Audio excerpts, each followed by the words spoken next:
जाटों ने अगर वोट दिया हुड्डा को तो वहाँ हरियाणा की जाटनियों ने, जो हमारी मातृशक्ति है, महिलाएं हैं और 36 बिरादरी है, उन्होंने केवल और केवल भगवा को वोट दिया, विकास को वोट दिया है। ये सीधे सीधे इस बार का जो निर्णय है देशभक्तों और देशद्रोहियों के बीच का निर्णय है। हरियाणा की सरकार, हरियाणा की जो सरकार है, भगवा सरकार है, बीजेपी की सरकार है, हरियाणा के लोग सदैव से देशभक्त रहे हैं, देशद्रोही नहीं रहे हैं। गठबंधन में राहुल गांधी, उनको केवल और केवल केवल केवल अपने जीजा जी को हरियाणा की फिर ज़मीनें बांटनी थी, यही उनका एक उद्देश्य था। हुड्डे के साथ मिलकर मिली भगत करना था, लेकिन ये हरियाणा के लोग समझ गए। 10 साल पहले कौड़ियों को भाव अपनी ज़मीन बेच दी।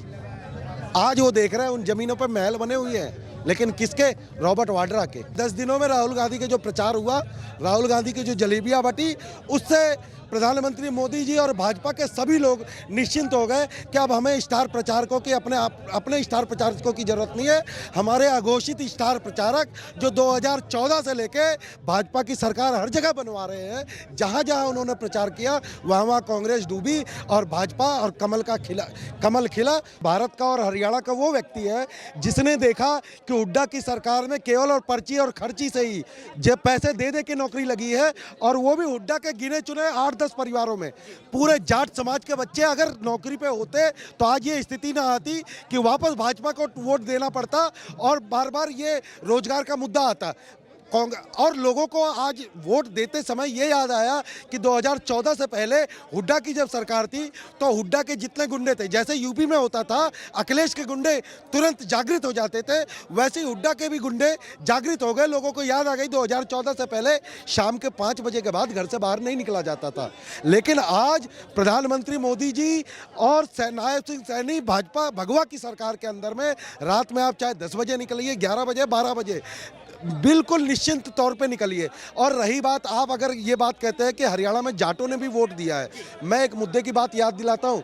हरियाणा में अगर जाटों ने वोट दिया है तो जाटनियों ने, जो वहाँ की महिलाएं हैं, उनको वो दौर याद होगा। 5 बजे के बाद वो घर से बाहर नहीं निकल सकती थी, और 5 बजे क्या, दिन में भी घर से बाहर नहीं निकल सकती थी।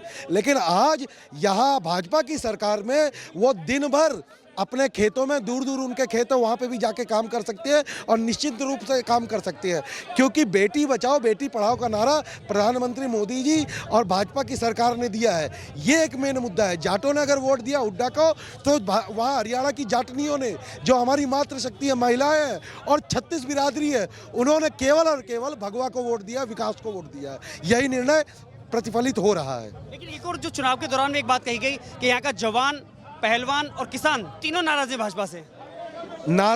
नाराज ये प्रायोजित नाराज था, आप लोगों को पता होगी, प्रायोजित नाराज था। पहलवानों की बात है तो पहलवान जब देश के लिए खेल रही थी तो भारत की पूरी जनता उनके साथ थी, पूरे हरियाणा की 36 बिरादरी उन पहलवानों के साथ थी। लेकिन पहलवान अपने आप को लोग जो पहलवानों के समर्थन में थे वो ठगे हुए तब महसूस किए गए जब एयरपोर्ट से दीपेंद्र हुड्डा उसको अपने साथ में लेके आया, विनेश फोगाट को। उसके बाद खाप पंचायत, चुनिंदा खाप पंचायत, उन्होंने उसे एक गोल्ड मेडल दिया। उस गोल्ड मेडल का क्या औचित्य है? उसका कोई औचित्य नहीं है। लेकिन उसके बाद जब इन्होंने कांग्रेस के टिकट पे चुनाव लड़ा तो सभी लोग समझ गए ये प्रायोजित ये विवाद था। और रही बात सैनिकों की, हरियाणा में हर एक घर में, कारगिल में सबसे ज्यादा जवान जो शहीद हुए थे, वहां के भारत के बेटे सबसे ज्यादा हरियाणा के थे। तो हरियाणा के लोगों को पता है यह अग्निवीर का भी मुद्दा कौन उठा रहे हैं। कौन उठा रहे अग्निवीर का मुद्दा? अग्निवीर का मुद्दा वो उठा रहे हैं जो भारतीय सेना से सर्जिकल स्ट्राइक का सबूत मांगते थे, सदैव भारतीय सेना का अपमान करते थे, कश्मीर में बताते थे भारतीय सेना सैनिक जो है बलात्कारी हैं। ऐसे लोग अग्निवीर का मुद्दा उठाते हैं। वहाँ के लोगों को पता है कि हमें, भारत के प्रधानमंत्री नरेंद्र मोदी केवल एक ऐसे व्यक्ति हैं जिन्होंने अपनी दिवाली हमेशा मनाई है तो उन भारत के सैनिकों के साथ में मनाई है। तो सैनिकों के सम्मान में जो लोग खड़े हैं उनको वोट देने की बजाय क्या देशद्रोहियों को वोट देंगे? ये सीधे सीधे इस बार का जो निर्णय है देशभक्तों और देशद्रोहियों के बीच का निर्णय है। हरियाणा की सरकार, हरियाणा की जो सरकार है, भगवा सरकार है, बीजेपी की सरकार है, हरियाणा के लोग सदैव से देशभक्त रहे हैं, देशद्रोही नहीं रहे हैं। एक और बात, हिमाचल में हाल ही में एक बड़ा मुद्दा गरमाया कि जिसमें शौचालय सीट पर, मतलब टैक्स लगाने के आधार पर हमें टैक्स वसूला जाएगा। उसके साक्ष्य में अगर इधर बात करें तो जब गारंटी कार्ड यहाँ पर कांग्रेस ने जारी किया तो मुफ्त की रेवड़ियां अगर हम देखें, चाहे 2 लाख नौकरी की बात हो, 2,000 रुपये महीने महिलाओं को देने की बात हो, 6,000 रुपये पेंशन की बात हो, या फिर अग्निवीरों की बात न करके परमानेंट नौकरी देने की बात हो। नहीं, ये मुद्दे सारे आए हैं, लेकिन आपने देखा कि हिमाचल में भी आपने कहा था, आपकी सरकार हिमाचल में आपने भी सारे बड़े बड़े सब्ज बाग दिखाए थे। हरियाणा के लोग पढ़े लिखे हैं, बेवकूफ़ नहीं है। हिमाचल के लोग एक बार उनके झांसे में आ गए, लेकिन आज हिमाचल की स्थिति क्या हो गई है, पूरे हिमाचल को वक्फ बोर्ड की प्रॉपर्टी घोषित किया जा रहा है धीरे धीरे। तो यहाँ के हरियाणा के लोग समझ रहे हैं, उनको समझ में आ गया ये केवल कहते हैं, करते नहीं है। आप एक बात बताइए, और दिल्ली वाले एक गए थे, दिल्ली वाले, मैं दिल्ली का बेटा, फिर उसके बाद आज हरियाणा का बेटा, उन्होंने कभी बात की थी जन लोकपाल की? क्या आज तक लोकपाल आया? यही बात साथ में उनके साथ में जो गठबंधन में राहुल गांधी, उनको केवल और केवल केवल केवल अपने जीजा जी को हरियाणा की फिर ज़मीनें बांटनी थी। यही उनका एक उद्देश्य था, हुड्डे के साथ मिलकर मिली भगत करना था। लेकिन ये हरियाणा के लोग समझ गए, 10 साल पहले कौड़ियों को भाव अपनी ज़मीन बेच दी। आज वो देख रहे हैं उन ज़मीनों पर महल बने हुए हैं, लेकिन किसके? रॉबर्ट वाड्रा के। तो ये स्थिति हो गई है। तो लोगों को समझ में आ रहा है कि 10 साल की वो सरकार फिर से गुंडे मवालियों वाली ना आ जाए, इसलिए भाजपा के संरक्षण में पूरा हरियाणा प्रदेश डबल इंजन के साथ, सरकार के साथ अपना आगे बढ़ेगा। यही उनका निर्णय था, यही निर्देश था जो वोट में तब्दील हुआ। एक आखिरी सवाल, जो लास्ट के दिनों में राहुल गांधी बड़ी रैली के मंच के साथ में एक जलेबी का डब्बा दिखाते हैं और कहते हैं हम चाहते हैं कि यह जलेबी न सिर्फ देश के कोने कोने में जाए बल्कि विदेशों तक भी जाए। नहीं, मैं एक बहुत अच्छी बात कहूँगा, ये जो एग्जिट पोल में जिसमें कांग्रेस को आगे बढ़ाया गया, आगे दिखाया गया, ये एग्जिट पोल कब के थे? 1 महीने पहले के थे। 1 महीने पहले के थे, जब चुनाव प्रचार प्रारंभ नहीं हुआ था। लेकिन 1 महीने के बीच में जब भाजपा के अघोषित स्टार प्रचारक हमारे राहुल गांधी जी जब हरियाणा में चुनाव प्रचार करने गए, तो उसका लाभ भाजपा को मिलना ही था।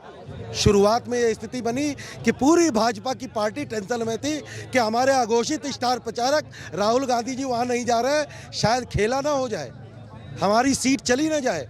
लेकिन इन दिनों में 10 दिनों में राहुल गांधी के जो प्रचार हुआ, राहुल गांधी की जो जलेबियाँ बटी, उससे प्रधानमंत्री मोदी जी और भाजपा के सभी लोग निश्चिंत हो गए कि अब हमें स्टार प्रचारकों की अपने स्टार प्रचारकों की जरूरत नहीं है। हमारे अघोषित स्टार प्रचारक जो 2014 से लेके भाजपा की सरकार हर जगह बनवा रहे हैं, जहां जहां उन्होंने प्रचार किया वहां वहां कांग्रेस डूबी और भाजपा और कमल खिला। तो राहुल गांधी जी का मैं इसमें जो है सबसे अधिक श्रेय देना चाहता हूँ। जम्मू कश्मीर में यह स्टार प्रचारक सक्सेस क्यों नहीं हुआ? मोदी का जादू क्यों नहीं चला? नहीं, जम्मू और कश्मीर में स्थितियां अलग अलग है। वहाँ पहले से ही आपका विरोध है, आपका जनसंख्या विरोध है। आपने लोकसभा में भी देखा, कुछ सीटों में आप नहीं लड़े, वहाँ का मैटर नहीं करता। लेकिन जहाँ आप फुल फ्लाइट में हैं, जहाँ आप लड़ रहे हैं, पूरी ऊर्जा के साथ लड़ रहे हैं, जम्मू कश्मीर में आप अगर पहलवानी लड़ रहे हैं और आप पहले से घायल हैं, सबको पता है, तो घायल पहलवान कभी विजय नहीं हो सकता। लेकिन हरियाणा में दोनों पहलवान, एक तरफ से कांग्रेस और एक तरफ से भाजपा, जो अपने अपने दमखम पूरा दिखाए, और उसके बाद क्या निर्णय हुआ यह हरियाणा की सरकार ने दिखा दिया। धन्यवाद। क्या नाम हुआ आपका? जी, मेरा नाम फैसल मंसूरी है। जी, कैसे देख रहे हैं हरियाणा की जीत को और जम्मू कश्मीर में भाजपा की हार को? देखिए, जम्मू कश्मीर में भाजपा की हार नहीं है, पहले इस पर ही बात कर लेते हैं, क्योंकि जम्मू तो हमने जीता ही है और कश्मीर में हमें पहले भी सीटें नहीं मिलती थी, लेकिन वहाँ पर भी बेहतर प्रदर्शन किया है और भी काम करने की ज़रूरत है।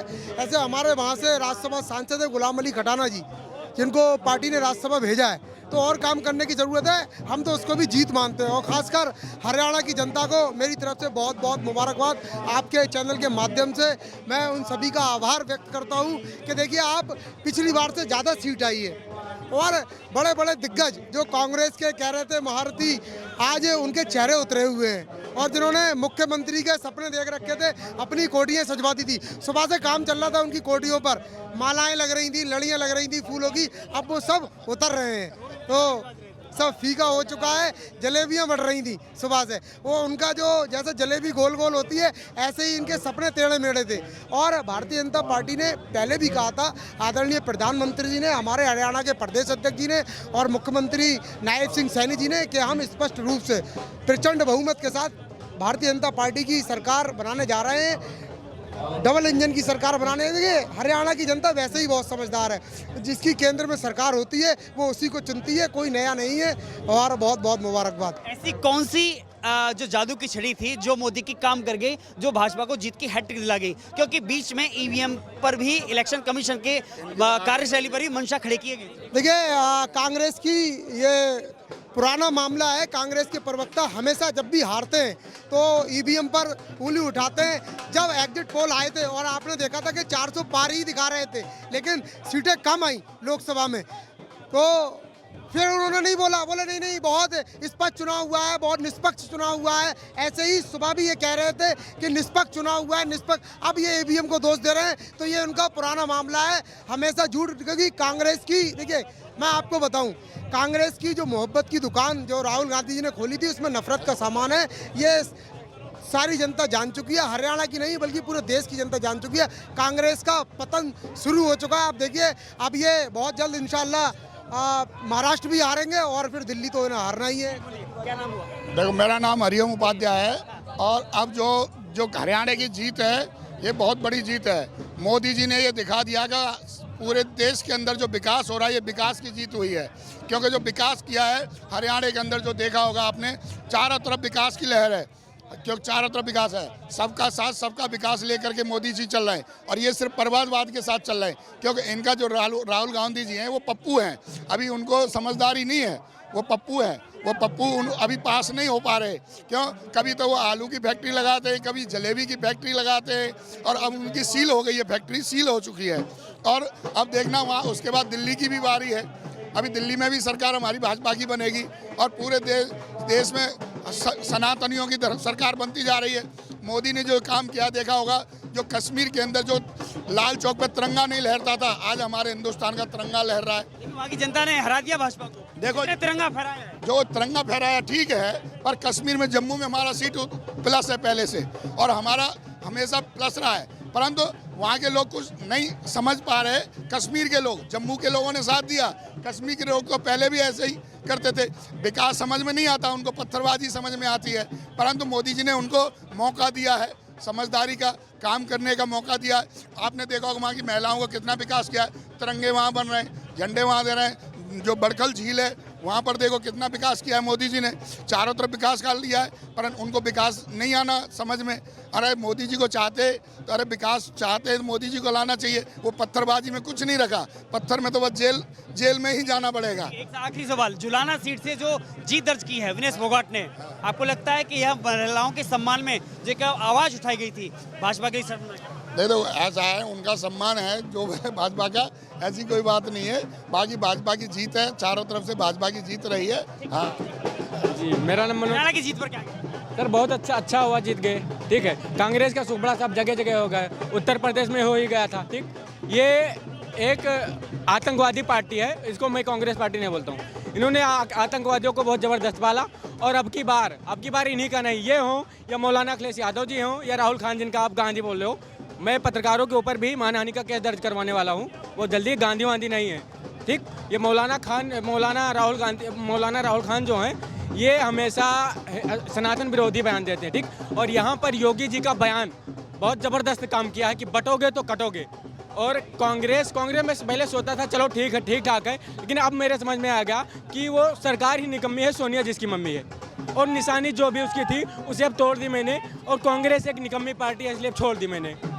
हाँ, कांग्रेस वो सरकार ही निकम्मी है, सोनिया जिसकी मम्मी है। अभी मैं एक बयान देखा था सोनिया गांधी जी का, वो जनता के बीच बोल रहे हैं मौलाना राहुल खान जी को, ये बोल रहे हैं कि इस बार मैं आप लोगों को अपने बेटे को सौंप रही हूँ। अरे लेगा कौन आपके बेटे को? भैया, जो आपका जो आफत है, पत्रकार महोदय, जो आपका आफत है आप अपने सर पे रखो, हम क्या करें उसको? हम क्या करें? आप अपना आफत झेलिए। राहुल गांधी को इस देश की जनता नकार रही है। ठीक है, पहले वो व्यक्ति राहुल गांधी है जो जातीय जनगणना की बात करता है, पहले अपनी जाति नहीं बताता है, बताओ। और वहाँ पर वो हमारे यहाँ का टोटी चोर, 2 कौड़ी का आदमी जो बलात्कारियों को पालता है, ठीक, वो तुरंत पक्ष ले लिया। अब आप ये जान लीजिए कि 7 जन्म में कांग्रेस अपनी सरकार नहीं बना सकती है। तो धन्यवाद।